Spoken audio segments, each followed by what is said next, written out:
नमस्कार। अभिनव कहानियाँ में आपका स्वागत है। हमारी आज की कहानी है यादें। लगता है फिर पुरानी यादों में खो गई हो। बचपन बीत गया है, 2 बच्चों की माँ बन गई हो, पर ना जाने कहाँ खो जाती हो। मोहित ने पायल का मजाक उड़ाते हुए कहा। मोहित, ये मेरी ये यादें हैं जिन्हें मैंने जिया है। मैं ये नहीं कहती कि पुरानी यादों के साथ जियो, पर वे पल खुशियों से भरे थे। वे बातें, वे पल जिनके बारे में सोचते ही होठों पर हंसी आ जाए, उनके बारे में अगर कभी कभी बात कर ली जाए तो मन खुश हो जाता है। वैसे भी किससे बात करूं? ना ही तुम्हारे पास मेरे लिए समय है और ना ही बच्चों के पास। पायल ने मोहित की बात का उत्तर दिया। इस पर मोहित मुंह बनाकर बोला, बड़ा मुश्किल होता है ऐसे लोगों को झेलना। हर चीज़ में फ़ायदा नुकसान देखना मोहित की आदत है। पायल नौकरी करती है, इसलिए वह उसे सह रहा है, इस बात का एहसास कराने से भी नहीं चूकता है। हालांकि ये भी जता देता है कि वह इतना कमाता है कि उसकी कमाई से उसे कोई फ़र्क नहीं पड़ता। वह जब चाहे नौकरी छोड़ सकती है। उसे समझाना बेकार है कि एक पत्नी को पति से रोटी के अतिरिक्त भी कुछ अपेक्षाएं हो सकती हैं। एक पत्नी पति से प्यार और थोड़ा सा सम्मान चाहती है। बस पायल ने भी यही चाहा था। मोहित अक्सर कहता है, तुम्हारी अपेक्षाएं ज़रूरत से ज़्यादा हैं। आगे बढ़ो और ज़िंदगी को बिंदास होकर जियो। सालों बीत गए हैं। मोहित को अपने भाई बहनों से मिले। वे मुंबई में रहते हैं। मोहित की सोच से डर लगता है पायल को। जुड़ाव नाम की चीज़ मोहित में नहीं है। शादी के बाद पायल को उसका व्यवहार बहुत अजीब लगा था, पर अब उसने समझौता कर लिया है।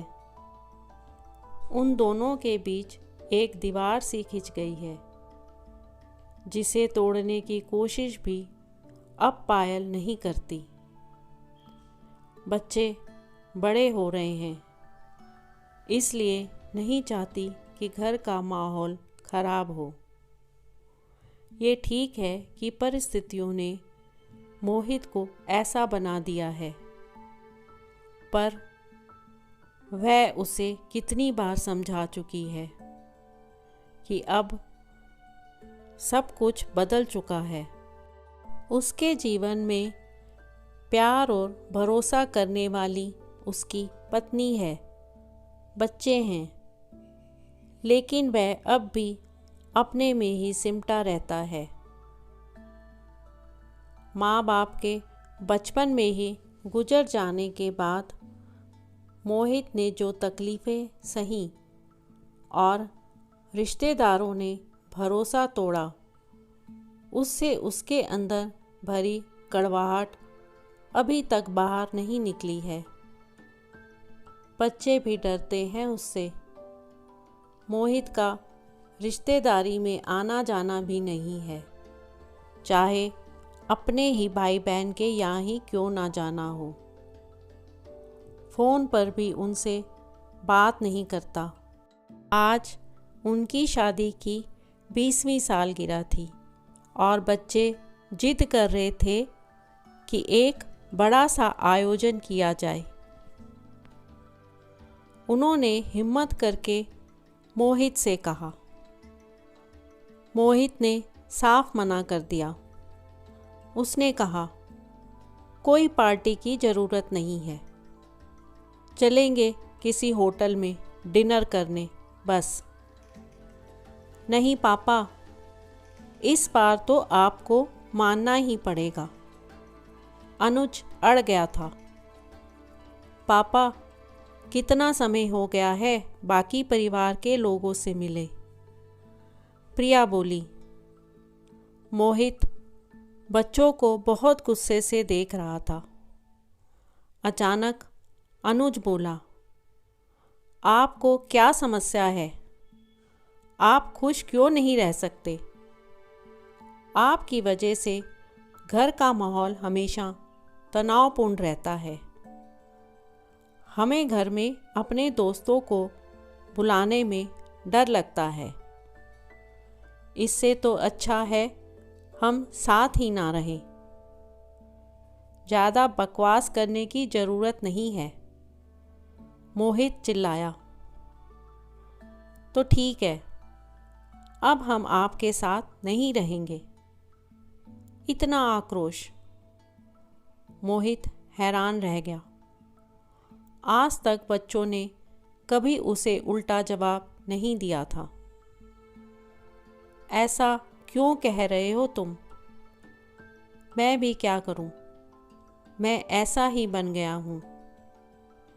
मोहित की आवाज़ में कंपन था। जब 10 साल का था, माँ पिताजी की मौत हो गई। बड़े भाई बहन भी बहुत ज़्यादा उम्र के नहीं थे। रिश्तेदारों ने सारी जायदाद हड़प ली और हम लोगों को अपने अपने तरीके से संघर्ष करना पड़ा। 20 साल का था जब दिल्ली चला आया और जो काम मिला किया।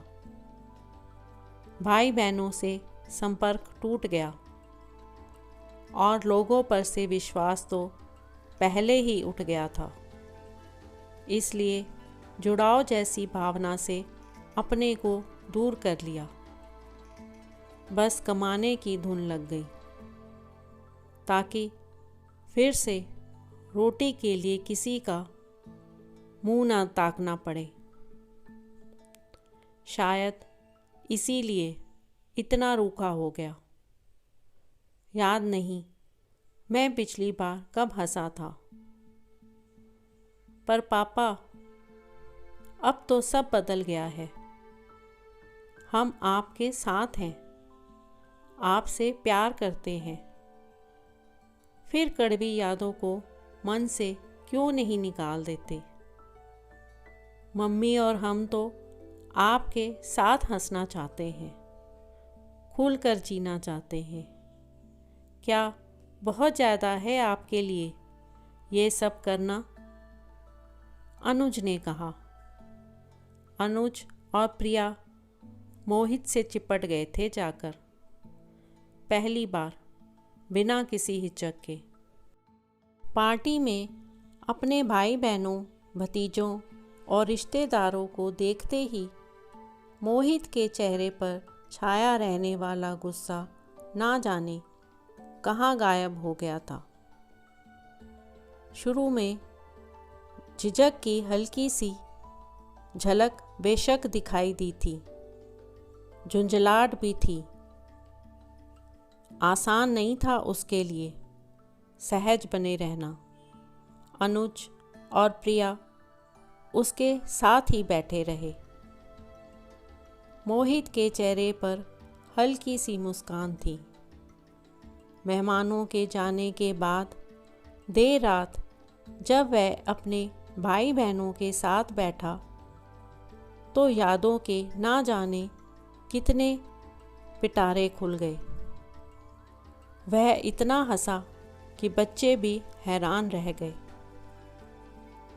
पायल, कुछ दिनों के लिए कहीं बाहर चलें क्या? बच्चे तो अब अकेले रह सकते हैं। कितने दिन हो गए हैं तुम्हारे साथ वास्तव में समय बिताए। तुम्हें ठीक से जानना चाहता हूँ। मोहित ने एक दिन उसका हाथ थामते हुए कहा। मोहित बदल चुका था। आंखों में प्यार और सम्मान का एहसास हुआ पायल को। तो दोस्तों, आपको आज की कहानी कैसी लगी?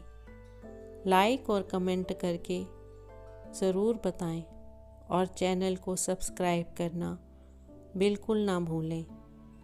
तो मिलते हैं एक नई कहानी के साथ। बहुत बहुत धन्यवाद।